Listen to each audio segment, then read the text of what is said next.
evening, everyone. Welcome back to JP's Budget Collecting in another episode of the Indie Show. Tonight, we are talking The Valiant. As you guys know, this show is all about me reading stuff I've never read, and before this, I had never read a single comic by Valiant Comics.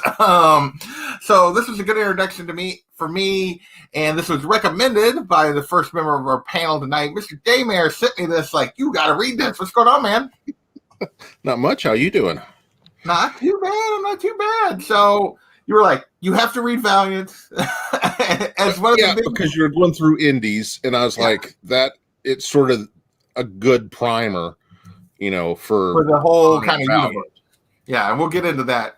But we figured we couldn't talk about this just by ourselves, so I invited two of the other biggest Valiant fans on the internet, at least, or YouTube, and we got Southern Comic Geek. Oh, he's dropped out for a second. I purposely left my avatar up there. I thought it was pretty applicable since that's there you go. And we got Roy Well Comics. What's going on, Alex? What's up, guys? It's nice to be on a show with the two of you where I don't have to roll a bunch of dice. I'm just glad I'm not going to die. Not for a week or so. Yeah. We got this Sunday off, but yeah, not for another week or so. We're good for a little bit longer. So I'm just going to ask each of you, because I know the three of you are big Valiant fans. What was your introduction to Valiant Comics before we dig into this book? And I'm going to start with Daymare's, and we'll just go around the circle here. It was actually a small comic book shop in my town. I was actually into baseball cards, and they had some baseball cards, so that's what sort of got me into the shop. And then started, looking at Wizard and stuff like that. And it was, kind of the hot new thing, and I read them, and they were good. They weren't just, they weren't like Image and just art. There's some substance to them. A little more you thoughtful. Were almost the beginning then, or early? Early. Just after Unity is whenever I started. Okay. What about you, Jason? When did you discover and start reading Valiant Comics? Ra number 7, which is part of the Unity, was the first Valiant comic I owned. And like Daymare said, the fact that the character could die was pretty surprising to me. And then eventually he would stay dead. Somebody else would take up the mantle of Ra. So, that's what intrigued me and made me a Valiant fan. Even through the horrible acclaim stuff, to be able to collect that. And still call myself a Valiant fan. But, when they rebooted it, a lot of times reboots ain't worth 2 cents, but they certainly did a great job. So, yeah. Nice. What about you, Alec? Yeah, definitely Wizard magazine played a big hand in my kind of initial interest in Valiant. And same, it was right either end of Unity or right after Unity where I jumped in. And the idea of it all being a universe and all connected really kind of drew me to it, because at the time Marvel and DC were doing just their 90s buck wild, who the hell knows what's going on stuff. Image was just a bunch of books that didn't relate to each other, that were just explosions and pouches, which hey, I loved. I was 11, 12 at the time, but yeah, the fact that this was it was much more considered. It seemed much more planned and thoughtful. It just drew me to it. And yeah, it definitely took a turn after a while, especially after Jim Shooter left, where it kind of lost some of the careful precision storytelling, everything. But certainly, I would say everything pre-Unity still holds up for me. Yeah. So that's interesting you say that, because you're saying most of it sounds like all of you got into it basically around Unity, but it's the pre-Unity stuff that's actually the best that you had to go back and find. Is that a fair assessment?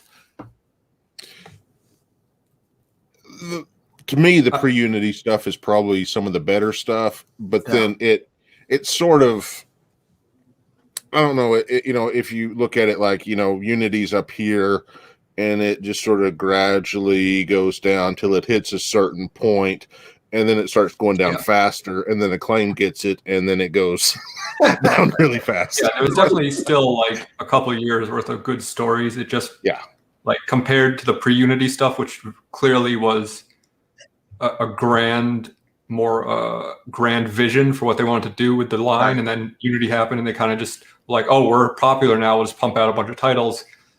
Some were good, some were not so good, but I feel like it turned into more of a, trying to cash in type of thing on some of the stuff. It followed the rest of the 90s in comics. And I mean, hey, more power to them. They did very well for a while. Yeah. Hey, Warlord, what's going on, man? So then, when did this disappear? Before we dig into this, when did Valiant kind of disappear before this reboot? Early 2000s. Early 2000s. So it was gone for almost a decade then. Yes. Dinesh, I can't remember how to pronounce his last name. Diasani?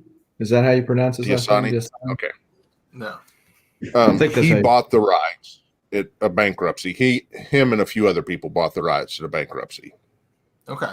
Then ended up having some slight legal issues with some copyright stuff.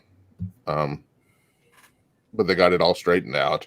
Of course, they didn't have the rights to Solar and Magnus and Turok because those were Gold Key and they were separate, in sort of a separate thing that had gotten pulled. They were licensed to Dark Horse put them out for a while, and Dynamite put them out for a while. So those characters have bounced around, which is strange because they were such a big part of the original Valiant. Yeah. Okay.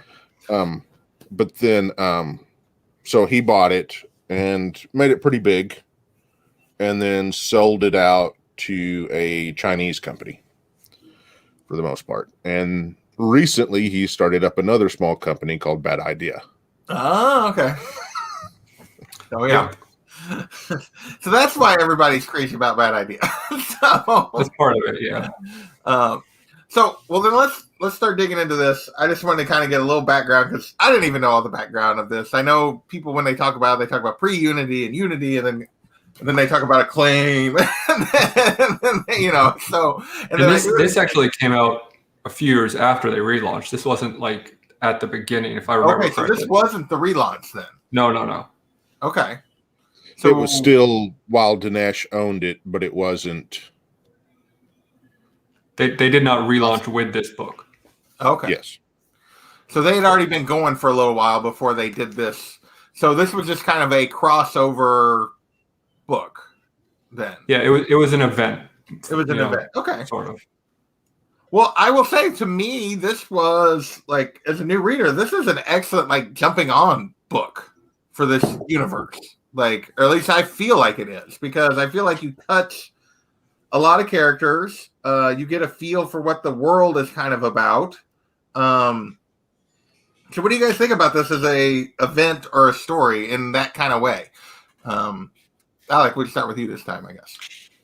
I mean, I definitely feel like it was designed to be that, because, I yell and scream about the overuse of narration and exposition a lot, which like is definitely in the beginning of this book, but I understand why they had to do it, because they were trying to like make sure that if you're a brand new reader, you wouldn't be just out in left field and totally lost as to what was going on. Right. So yeah, I mean, I think that was the idea of it, was to be like, hey, here's an introduction to this universe that kind of touches a lot of different touchstones in the Valiant universe and a lot of different characters, and gets you kind of invested in the type of stories they wanted to tell. Yeah. So yeah, because I was telling before we went on here, I was like, in reading this, the bad guy in this, I felt like this was a new introduction. Like for me, Damers was telling me that the Eternal Enemy had been written about before. I was like, really? This felt like a really like like obviously the one guy had been fighting him forever, but like that nobody else really knew about him. It felt like this was an enemy he'd been kind of hiding from everyone, that nobody really knew about this aspect of what his job was as Eternal Warrior or whatever. And yeah, so I felt like it was a great jumping on point to me. What do you think about this, Jason, just in general terms?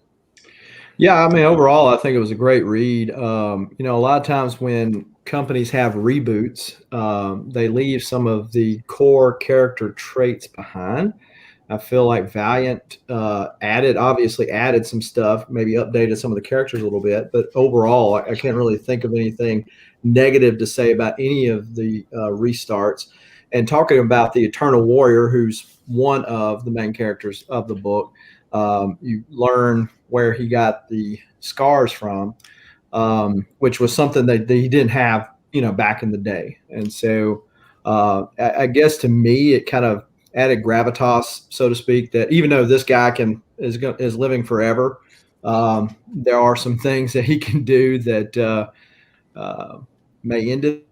And certainly he's been facing this struggle, this enemy for quite a long time.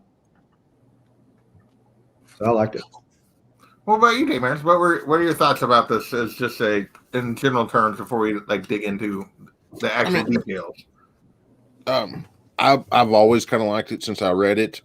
It's what back whenever I got back into Valiant, I sort of was looking around of what's a good jumping point on, to get back into it after leaving it for 15 years, basically. And this was recommended, and I was like, oh, okay, that's great. Some of the backstory I didn't need, but I could see where other people would. But it just was an easy read. I mean, it's no monstrous by any means. No, another one we covered. It's not something like freakishly in depth or anything like that. It's just a good, easy reading comic book to me. It reads very cinematic to me. Yeah, with a little more. If maybe this were 6 issues and there was a little more build up to what happens, it would read almost just like storyboards to me, because it felt very 3-act, very if they translated this into a film, I think it would do very well. Which a lot of comics are done that way now. Right. That's the design. But with how Bloodshot did not do so great, the future of the Valiant movie universe is timing was horrible. I was gonna say the timing didn't help it at all, and I never did see it because I'm not a huge Vin Diesel fan. I'll be honest. Some of it's just fine, some of it's like crap, but it's like, but the timing just absolutely killed any momentum that movie could have had if it was good or not. I don't know if it was good or not, but yeah. And I think that Marvel sets like this standard, right, wrong, or indifferent. Marvel sets the standard as what movies should be.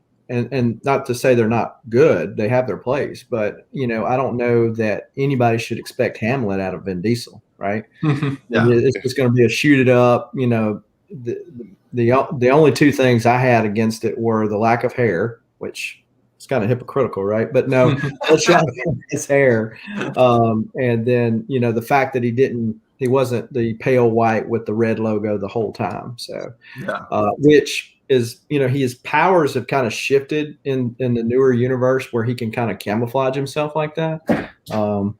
So, I guess you can lean towards that. I thought the movie was pretty decent. It was a good action type flick. If you go into it, as like trying to compare it to the Marvel Cinematic Universe, you'll probably be let down. Yeah. My son, who is 14, loved it. But it was, as an action flick. He didn't know the history. He didn't know anything. He was just like, explosions. Yeah. Yeah, he wasn't expecting anything more than explosions, and yeah. But I guess my point, if the Valiant films continue to do well, I feel like this may be something they were maybe eyeing to build up to. Yeah. I think this would have made a this better would movie. definitely be like a decent events movie, you know, Avengers type thing for Valiant, because you do get a little bit of a bunch of different characters. But I think it's interesting that like there's kind of three main characters to me in this book, if you don't count the bad guy, and it's, you know, the Eternal Warrior, Kay, the Geomancer, and Bloodshot. To me, are the three characters you're really following through this. So I want to talk a little bit about just the Eternal Warrior and his, like, because basically you start about there's a lot of exposition at the beginning, and he's basically laying the groundwork for what he does or has failed to do throughout his like centuries long life of in dealing with this eternal enemy. So this was my first introduction to the character. You guys said it was a little different than the original version in terms of the scars and some other stuff. So how does this match with what the Eternal Warrior's been in terms of it as a character? Just out of curiosity. Daymers. I'm trying to remember how. I mean, he didn't play that big of a role in the original run. I know he was in Bloodshot. I'm trying to remember because it's been years since I've read. Okay, well, no, it's not that big deal. I was just curious if it was like, this was a fairly characteristic, or if they made some changes here to kind of who he was, or what. So, what do we think about just his arc? I think it's kind of a very sad arc through this, is because he's a guy, he's basically been destined to lose over and over and over again. And yet he's driven to keep trying, and he's trying all these different things, and yet none of it works. What do you guys think about his arc in this?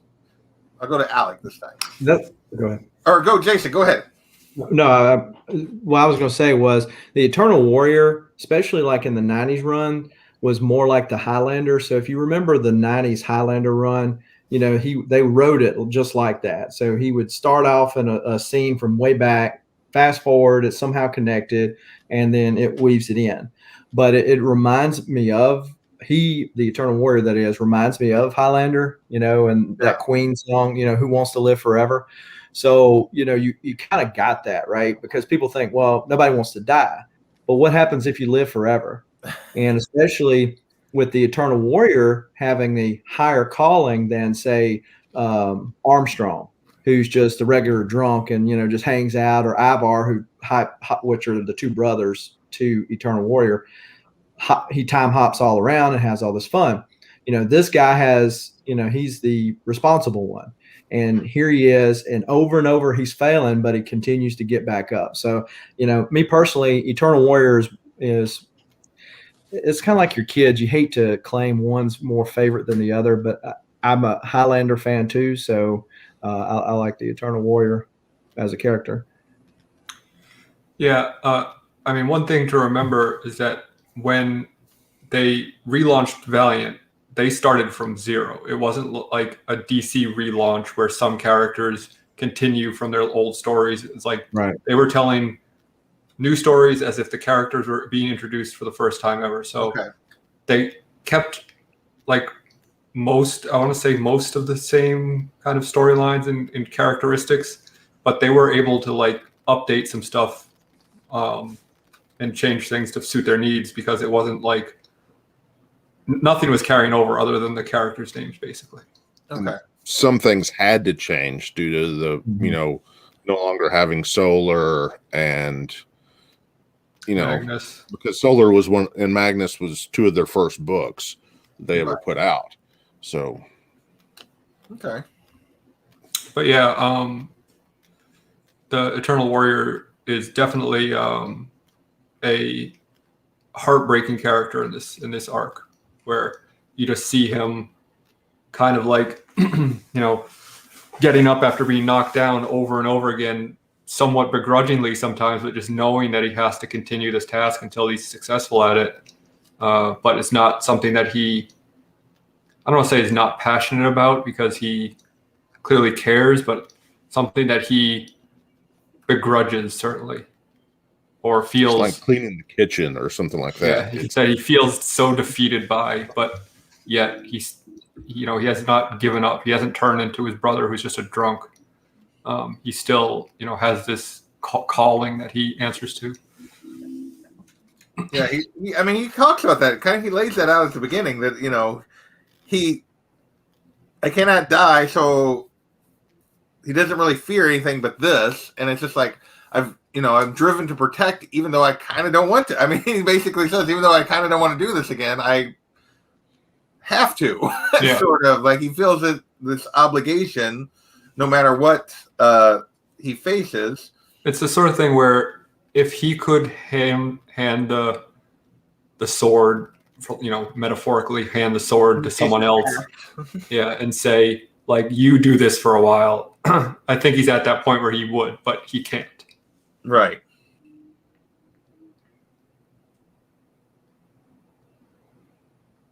So what do we think of this, the eternal enemy, I guess, this bad guy? And I thought he was actually a very interesting, because I'm not even sure what the goal is of this, other than he's gonna like basically try to set the earth back.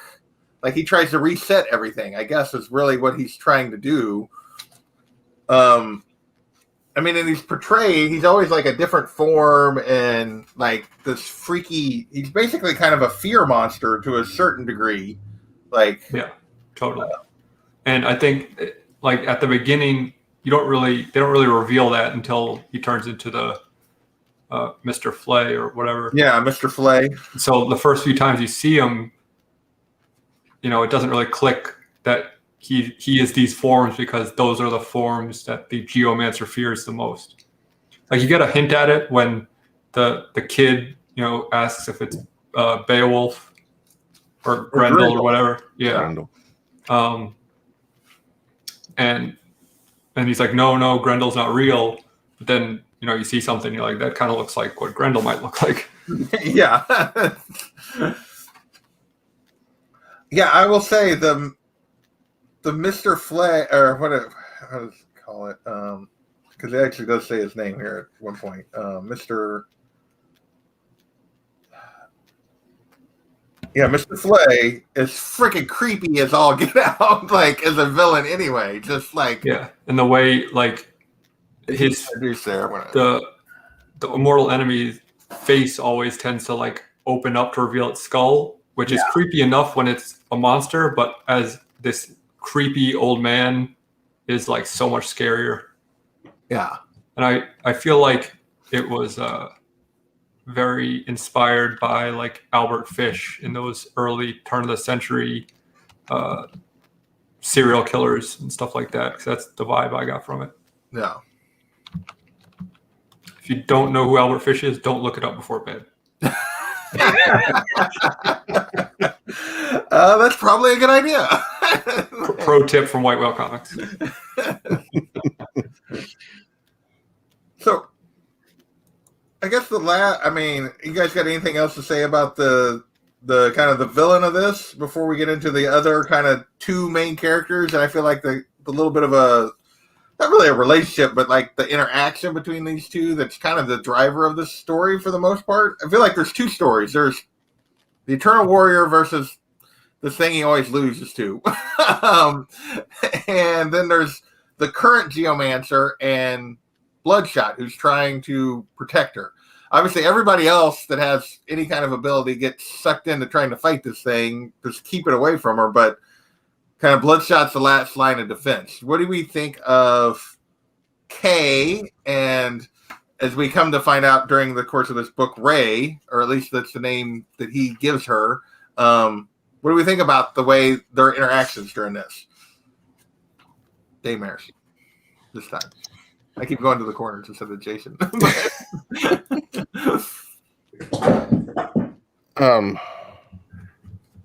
What was that again? Sorry. I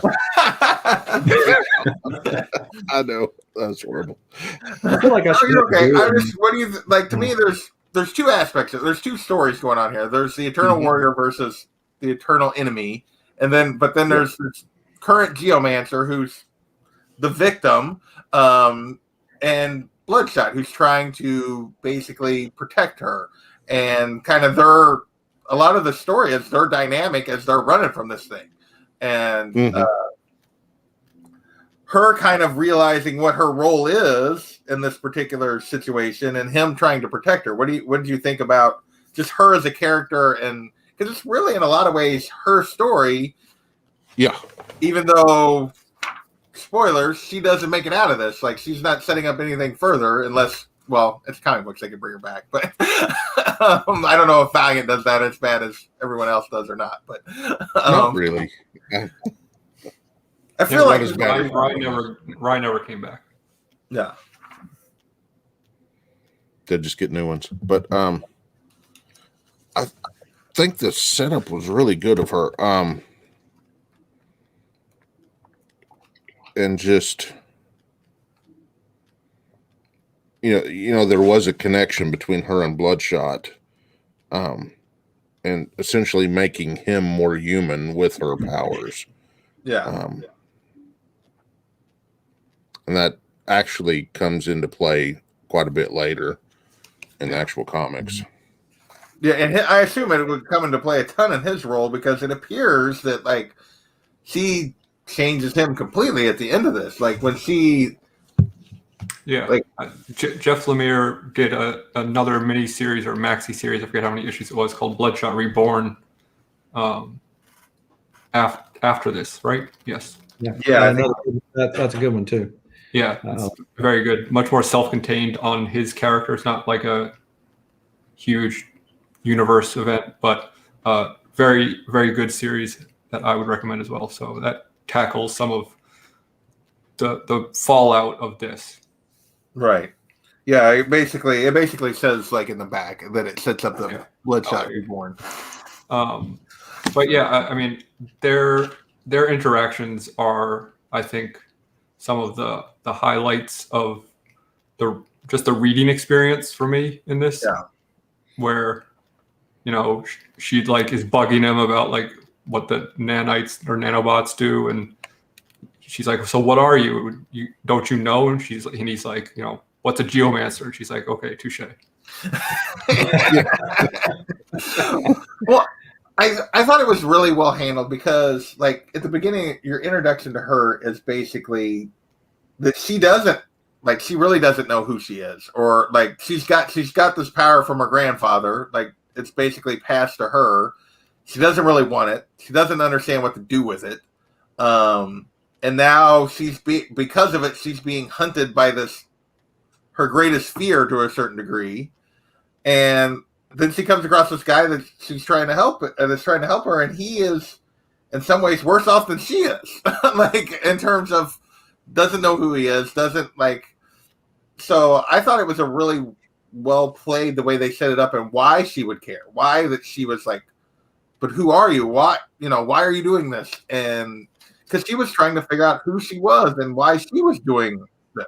At least to me, that's the way I read it. Yes. So basically, she was helping Bloodshot find himself while she was finding herself. Because in the reboot, in this, she did not. She hadn't long been introduced, right. And to your point, she really didn't want the powers, so to speak. She didn't know, and then here you are facing an enemy that the Eternal Warrior, a guy that lives forever, continues to lose, protecting the Geomancer, which he happens to be. So, you not only do you not want the job, but you're like, okay, this guy is going to kill me. And here's a guy that's protecting me, a killing machine, but I feel like he's something more than that. So they do have a good interaction with that. And then basically at the end, she comes to herself. Of course, she gets killed. Spoiler alert, she comes back. But anyways, and then like Will said, it kind of sets up the next storyline for Bloodshot or Ray Garrison. Yeah, I think the payoff of this book is really well done and well earned. Which is, as she's dying, she heals Bloodshot, for lack of a better term. She pulls all the nanobots out of him, nanites, whatever they're called. No, and I said this before, but and she says, the whole time we thought you were my white knight, that you were here to save me, but maybe I was here to save you. And which I think goes back to your question about what the villain wants. And I think what the villain in this story to me is like, it's about balance, where the geomancer and the villain have to coexist. right. And neither one of them can ever like fully truly win, because then the earth or the universe would be off balance in one way or another. So I think he is just there to cause turmoil and to keep things in check.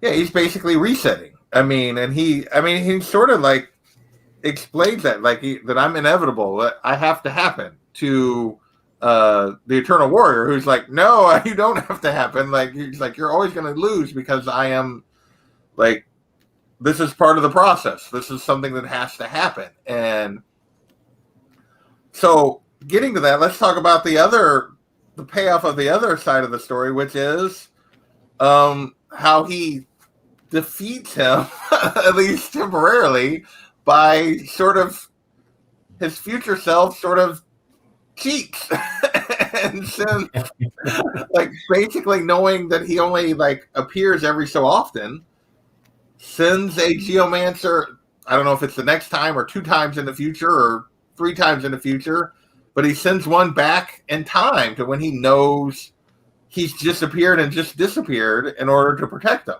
Right, and she appears right as basically the last one dies. Like there's he activates a timer on the box that is set to be the moment that But yeah, the moment the one dies, she reappears, so the Earth never goes without one this time during this cycle. Now, I'm sure there's more story to pay off the consequences of him doing that. Absolutely. I mean, because if not, that would be really a waste. But I forget, because there's never 2 geomancers, right. And so one of the future storylines is there's another geomancer, and they have to come to grips with that and figure that out. Yeah. Yeah. I forget when this came out in relation to these, because I have no memory anymore. But they released this book called Legends of the Geomancer, which it was very unique and pissed a lot of people off because it was an incentive book.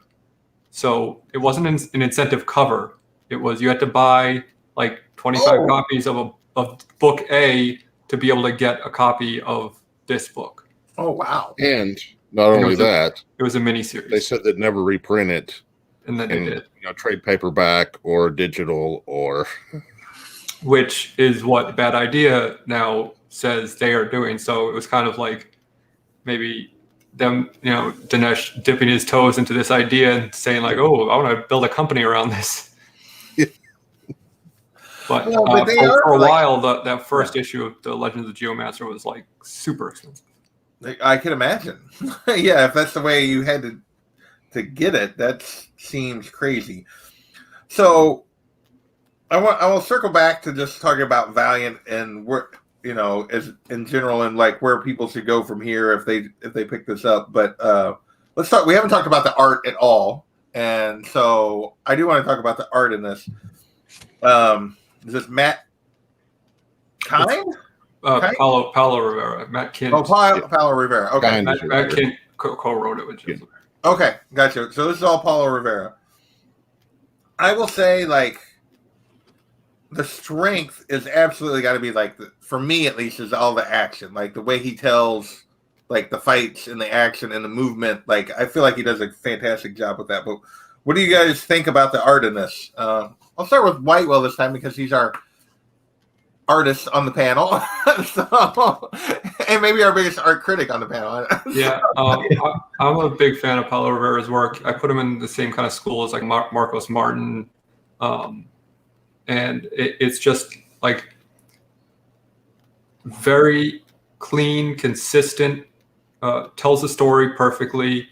Doesn't have a lot of unnecessarily like fancy looking nonsense just to make it look I don't know, it doesn't cheat, doesn't cut any corners, And I understand it's not necessarily the style everyone might like, but I would rather look at this book any day of the week than some of the crap that comes out. I got Mike Mignola vibes with this. Yeah, a little bit. So, but I like it, because the thing about art to me, and I'm no artist, but I mean just me, that the art draws you in, the story keeps you, and I feel like Jeff Lemire, Matt Kent did a good job with the story. I feel like the art drew me in, and the story did keep me with this. And I concur. I mean, a lot of times the story can be fantastic, but the art off-putting. So I think the art worked with it. All of the stuff with the enemy is so well done, so creepy, and the quieter scenes, like when she's talking face to face with Bloodshot and she's just lit by his glowing eyes. I know that's the colorist who did that, but I'm sure it was informed by the penciling and inking. Yeah, there's a couple of those that were like how really different the enemy was in different parts throughout history, but how it had the similarities too. Yeah. It was always the fear of the geomancer, but there was always the face splitting and that type of stuff. Yeah, the next page is the one I was thinking of, actually. The very next page, I think, where it's like the three panels. Yeah. It's really I thought it was really well done. It's it's not like, even though the fight scenes I think are extremely well done, but it's not like, I don't have the word I'm looking for. It's not like some artists are a little grandiose in the way they do things. It's very. It's not exaggerated in any way. It's very. Yeah. It's like, sure, it's comic book art, but it's not like, crazy poses and all sorts of super dramatic, impossible things. It's like, it feels very grounded and true to reality. Besides the fact that it's a monster whose head splits open and. Well, and then the page where he makes everybody dream their worst nightmares. Right. Yeah. That came out rather well too. Yeah. I showed that page a minute ago, and it's Yeah. And to me, that was kind of that page seemed totally different than all the other ones, but it was perfect, for what was going on, because they were all having their worst nightmare, and you could see everyone's worst nightmare, even though it didn't go into like detail on everybody's worst nightmare. But for the people who are like bigger Valiant Universe fans, there were definitely well-informed fears where Archer sees like a satanic looking thing because he's a monk, and Eric sees his dead wife because he feels responsible for that, and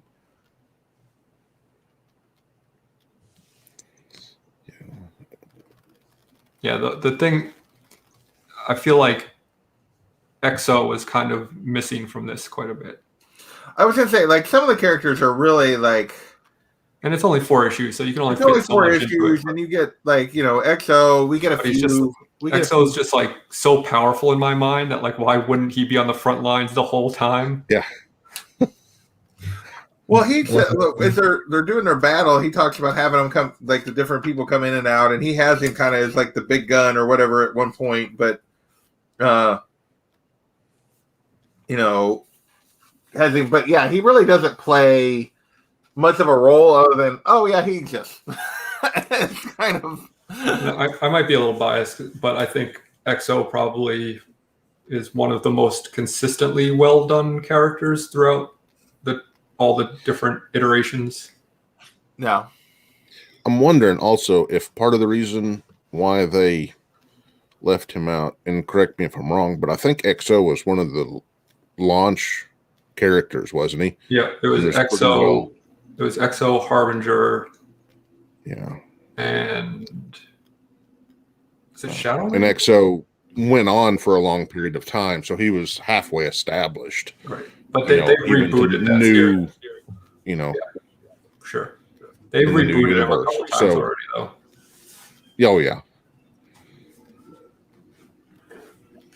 Yeah, Matt Kent done the co-writer of this is the one that done one of the Exo series. And if somebody's looking for some Exo in their life, I would highly recommend Robert Vendetti's run on Exo. So yeah. Well, that's kind of where I was going to go next. Is like, to me, as a first-time reader, I thought this was an excellent introduction. So, where would you send somebody next if you guys were gonna like send somebody? Well, actually, before we get to that, you guys have anything else you want to talk about on this that I didn't touch on before we do that? But I think we kind of said this without saying it, but I think it's a very underrated book. I think a lot of people see Valiant and just turn their nose up at it because it was 90s and it got so bad towards the end, and it was a wizard baby, and it's so. But like I said, some of those early pre-Unity Valiant stuff is just it's still good stories. It still holds up. And the first run of Solar is so good. The early Exo stuff, and I think that people, it's kind of like, I don't want to say it's snobby, but it is. It's like, it's dollar store comics, for lack of a better term. It's like, it's less than Marvel or DC, where this is a better event for my money, than any event Marvel or DC's done in the last 10 years. Yeah, I mean, you could buy this trade, or you could buy 4 issues, and you didn't have to be a Valiant aficionado, and you can say, hey, I like this. Yeah. And you didn't have to have 20,000 tie-ins to know what was going on. So it was well contained, yet encompassed the whole universe, which is the 3rd largest connected universe in comics. Yeah, and I meant, go ahead. Cover price on this is $10 too. Yeah. You can get it on Amazon usually on cheaper than that. I think the one I bought JP and sent him was like $6 shipped on Amazon. Yeah. Well, the thing I thought, and that's part of the reason why I did it is I was like, okay, I can ship this to him cheaper than I can, directly from Amazon, cheaper than I could buy it. Yeah. So, and then the thing I enjoyed about this as an event is, you get in we talked about like Exo's barely in it, and was it Livewire and like Quantum and Woody. Mambo. Didn't even know about her, but she was. Mambo is in there, and like, so you see all these characters, but they're not really like. So it's like, oh yeah, there's a bigger universe going on here, but they're not important to this particular story. They're just there, and if you want to dig, you can, but you don't need to know anything about them in this to enjoy this story. Right. I mean, it's really about 4 characters. It's and as far as I know, there weren't like a lot of like what Exo was doing during this event type books or anything like that. Yeah. Oh, that's what drives me nuts. About no tie-ins that I'm aware of. All the dang tie-ins, it's like, make it stop. But but yeah, I thought it was just an excellent way to. I think it is an excellent introduction to the universe. You really only focus on the 4 characters. They're all that really matter to this particular story. And yeah, but it also touches on the fact that, hey, there's more going on in this universe if you're interested than that we're telling here. And yeah, I love like his just like her conversation when she's talking to Armstrong, right? Yeah, and he's just like, what? He's just thinking and not paying attention. Like, she's like pouring her guts out to him, and he's just like, oh, yeah. Eternal life doesn't suit him well. It clearly does not. Well, every family has one, right? You got the guy that's responsible, and then you got the family member that one. You don't disown them. but they're like, but he's so perfect in Archer and Armstrong, because Archer is like a very tight knit, very religious, very by the book, and Armstrong is this just like screw it, I'm gonna kick the door in, and so they're a good odd couple. Mm-hmm. Nice. So sorry to go here a minute ago. Where would you send? Like, are you guys like Alec obviously mentioned some of the early stuff, the Unity stuff. In terms of if you wanted to follow up, we talked about there is a direct follow up by Jeff Lemire to this for Bloodshot. Are you guys reading any of the current Valiant stuff? Is it still? I mean, I assume there's stuff coming out right now. It's not one I really look for, so I don't know what all they're making right now. But are you guys reading any of it? Is any of it worth recommending? It's not as good. I was going to say, I've So it's lost- kind of done the same kind of thing as it did in the 90s. It hasn't, went like this, but it's heading there. Yeah. Especially with the relaunch of Harbinger 1 and Ninjak number 1, but I digress. But to answer your question, the current run, well, it just ended, but the current run of Rye, I liked it. It was kind of like a space western type deal. Warriors in there, and this is set in the future. So, and then the last, well, I won't spoil the last issue, who they mentioned in the last issue, but he is one of the big bads of the Valiant universe, and they kind of left it as cliffhanger. Dan Abnett is the guy who writes that, and so it's pretty good. But it just ended. EXO, still too early. It kind of got delayed by the whole Corona deal, but jury's still out for me, at least for EXO, as to with this new costume, how the armor has changed and stuff. Bloodshot's ongoing. It's not some of the better. It's not Jeff Lemire level work. No, Lemire's Yeah, pretty good writer. if you want a next step, I would definitely say go to Bloodshot Reborn. Okay. Mm-hmm. Well, And if you wanted to you'd be amazed at what you can find, even at say like Midtown or something like that on some of their dollar sales. Yeah. That's how I've been feeling in gaps. And I haven't read a whole lot of the newer stuff, but I'm filling in gaps, and once I get gaps filled, then I'm going to go back and read some of the newer stuff. I haven't really been keeping up to date on the new stuff, just because it doesn't seem to be that great from what have read and what I've heard. So, but whenever I see it cheap, I pick it up, and then if I'm like an issue or two short of a run, I'll hunt them down for cover price or whatever, and then read the run. But as far as in this reboot era, he's not in that. But Rye, Clayton Crane not only did the covers on this, but he also did the interiors. And it's a short series. It's 12, 13 issues, and then they have some backstory they throw in there too. But that's a great series. Whitewell mentioned Bloodshot Reborn, Jeff Lemire. I think Miko Sion. Is that the one that Miko was drawing on, or did? I think so. Salvation. Yeah. Mm. Yeah, it does say. And then you're Jeff Lemire does some of the art for that too.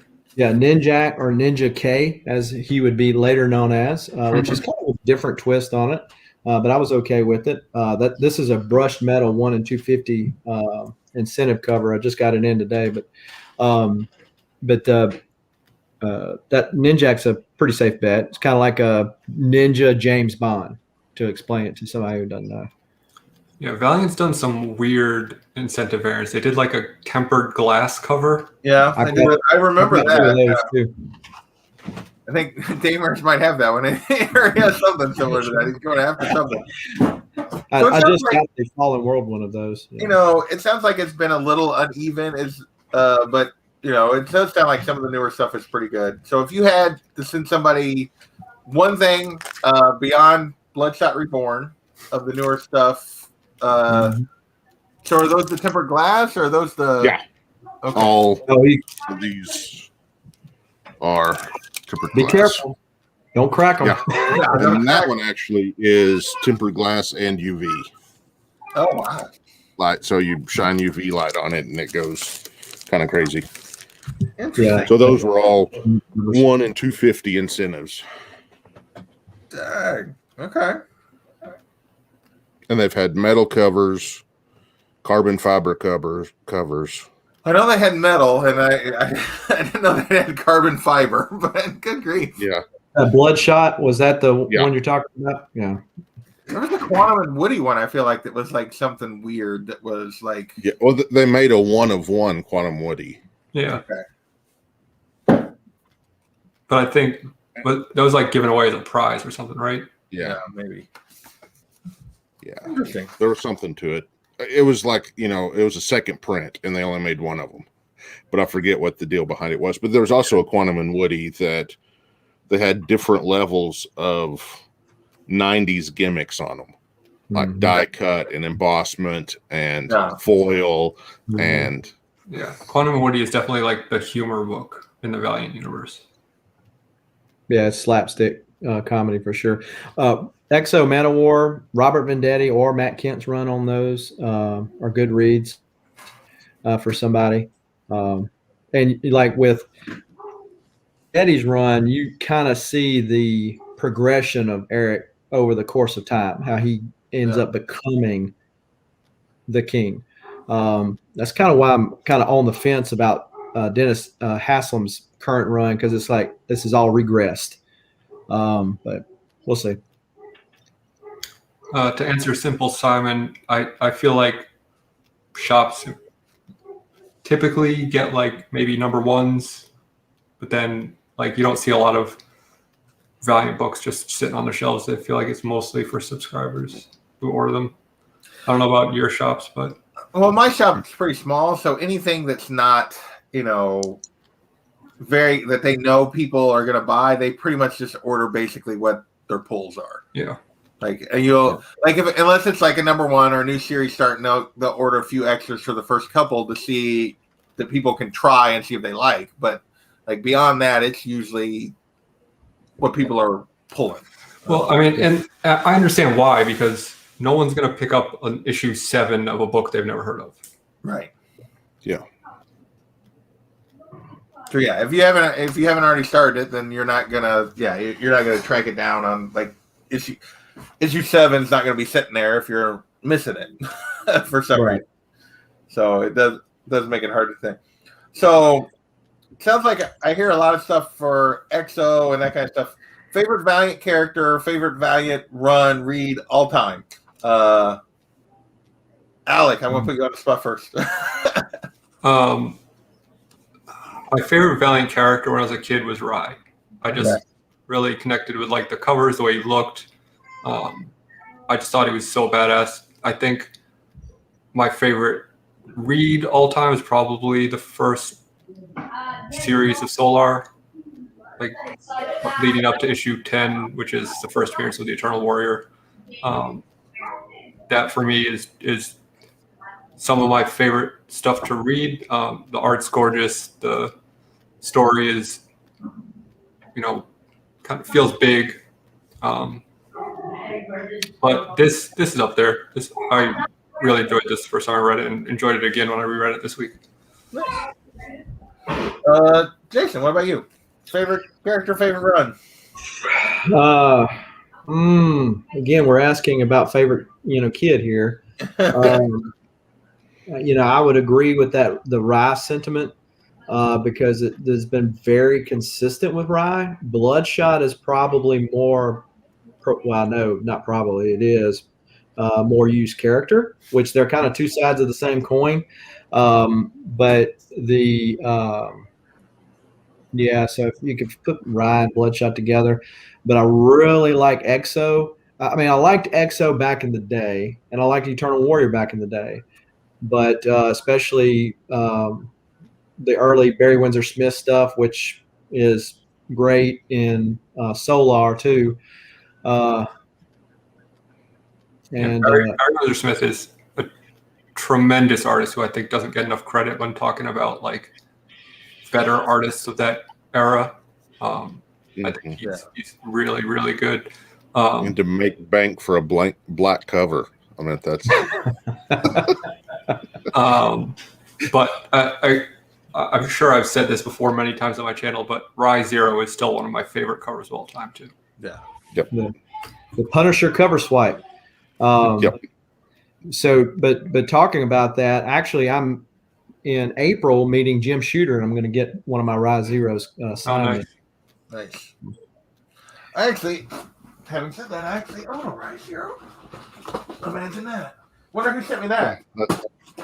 There for a while, I had a bunch of spares, and so I was sending them to everybody because I thought everyone should own one. There you go. It is an amazing cover. It's just a really well. So yeah, Daymar said that to me because he's like, you need to own a The Valiant book. simplicity and there's just something so simple and striking about it. I think it is. Gorgeous. It's always been in my top 5 comic book covers of all time, and a lot of times it's my top one. Yeah, I mean it's good, and the way they set up the Valiant universe had everything stayed the same, and everybody in the same positions, and everything. Shadow Man dies a certain year, and all that kind of good stuff. They set it up for greatness. You know, people didn't do the follow through, which is where it matters. But Exo, I really got into the character of Exo in Vendetti's run. So. Nice. What about you, Daymar? What's your favorite character, favorite run? Or they already said Free it. Unity Rye. Everybody loves Rye. So good. Yeah. That issue 1 cover is so iconic to me too. Yes. Yeah. Nice. Yeah. Well, go ahead. That's definitely my favorite. Was those earlier eyes? I think a lot of that is just my connection to them, and childhood, and finally saving up the money to get a beaten copy of it, to read it, type of a deal.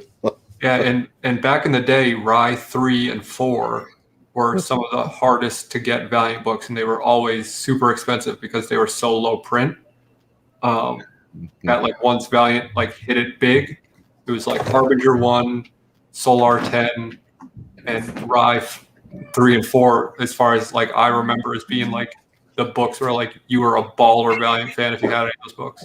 Nice. Oh, yeah, for sure. I think they're going to get their copies. They're digging for them right now. And now I have multiple copies of all those books. Yeah, you see my stack, and most of this is Jim Shooter signed. Nice. Nice. It's a large part of it that we're talking about. So there's the platinum for Unity. Nice. And then Exo number 1. But here we go. Solar number 1. Great cover. Yeah, I got the Spanish version of it too. Oh, really? I've never even seen that. Oh, that's cool. That is cool. And so I also did the same thing with Magnet Zero.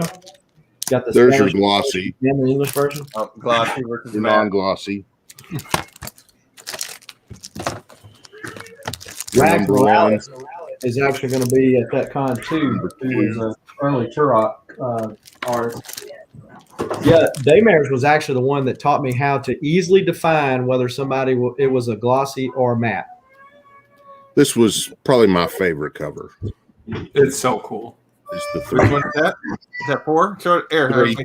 3. 3. And I meant, you don't really notice it, but I meant that is like a giant dragon. It just sort of looks like a snake when you first think about it. But like a giant dragon with snakes coming out of it. Everything. Yeah. Yeah. There is 4. Nice.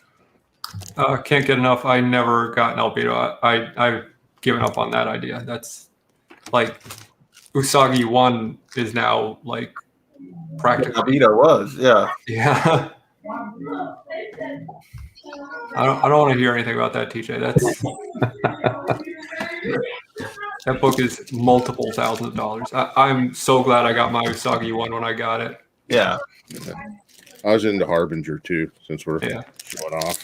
Got a pink, yeah, buddy. So that was another, they did a lot of weird gimmicky stuff back in the day where Harbinger. In the 90s? No. Yeah. But Harbinger 0 was, you had to cut coupons out of the first few issues, which is why Harbinger 1 with coupon is now hard to find because they cut the coupons out to order the mail away. 0, yeah.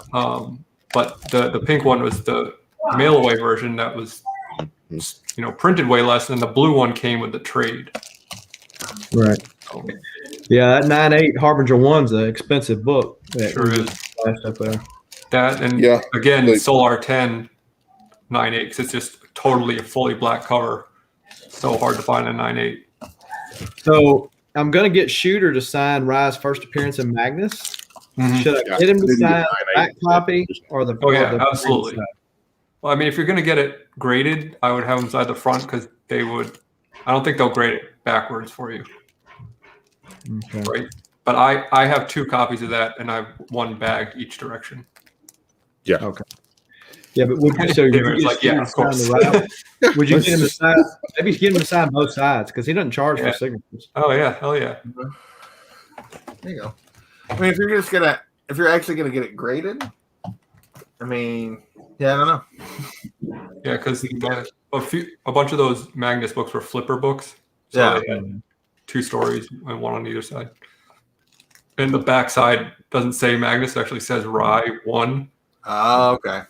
but it's not actually the first issue of Rye. It's Rye's. Well, you know, you'd have to ask him. I know George got him. D-Rump got him to flip that one Scarlet Spider cover that was like a flip Marvel book. Oh, really? And he got him to flip it and put it to the front. Hmm. They did it for him. I don't know how he had to talk to him to get him to do it, but they did do that. I don't know if that was a reholder and he just set it back in and they did it. Interesting. So, but yeah, because it was a flip book like that. Well, fellas, I think wrap this up. You guys got anything coming up on your channels you want to shout out? I know Damaris does stuff like constantly, and he's on live all the time. You got anything coming up? You got any books coming back or unboxings or anything you're going to do? Well, I've got a pre-screen that has finally made it to waiting to be graded There you go. after a little over 2 months Yeah, it's so slow. from the time they marked it received.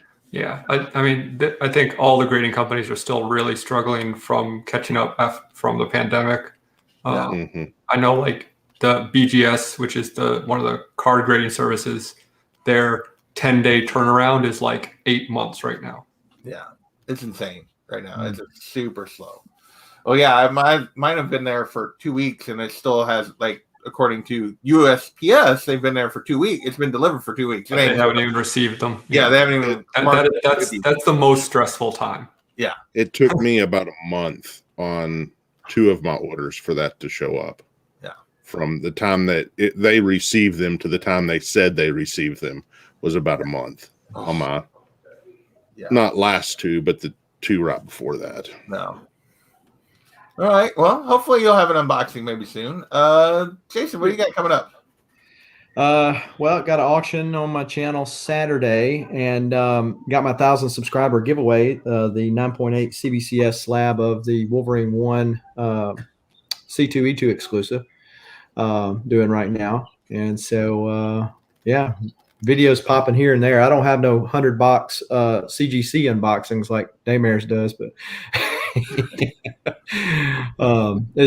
when Damaris does a CGC unboxing, it's just like, watch me pull a rabbit out of my hat. It's like, how many times are you just going to continue to pull books up? Well, and he goes through like 50 books in like 37 seconds. Yeah. So. Well, he knows they're already all 9.8, so why is he gonna? Yeah. He's pretty flexible. much Everybody's time. What's the grade on this one going to be? Oh, it's another 9.8. I did actually send in 3 that I don't know what the condition will be on. Yeah. But I did them fast tracked. And Alec, you got anything coming up?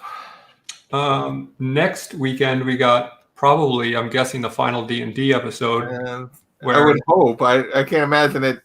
We don't either all die or you're gonna have to really screw up to not finish it. But after that ends, considering John and I are only doing book club probably once a month now, I don't know. My channel is pretty much a parking lot. Well, so we'll see. welcome to my world. You'll find something maybe, or maybe we'll have to, continue that on another channel or something else.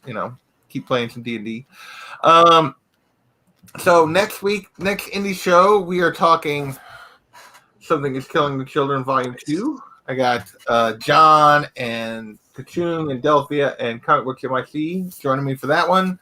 Got my usual weekend stuff coming up. And then we're doing a Collecting Smart on Monday with Big Will and I. And pointing in the right direction, Jason down there are going to be talking about, different ways we collect. Are you a key collector, a run collector, just an eclectic, just what you want is what you want, and you don't worry about any of that kind of stuff. And so we're going to be talking about that on Monday. And then I think the next Comigories over on John's channel will be April 1st. I think we're doing so that's a Thursday instead of a Monday, but we're doing a April Fool's Day Comigory special, so that should be a good time. So I want to thank everybody for hanging out. TJ can't get enough. Simple Simon, thank you guys. I don't know if Warlord made it the whole way, but I appreciate it. And yeah, I definitely recommend this if you're interested in jumping into Valiant. I thought this was a great little primer and a good story. And it's cheap. I mean, it's definitely affordable and easy to find. All right. Well, thanks everybody, and we'll catch you next time.